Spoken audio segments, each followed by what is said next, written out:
we can start saving.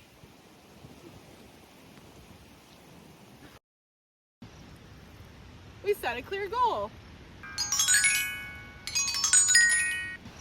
We used the pay yourself first rule. We saved 20 to 30% before we spent.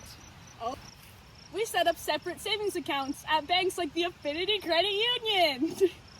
We save small amounts often to trick our brains. We reduced our impulse purchases. We picked up extra jobs to earn some extra money. We tracked our progress with banking apps like the Affinity mobile app. And that's how we save for big things.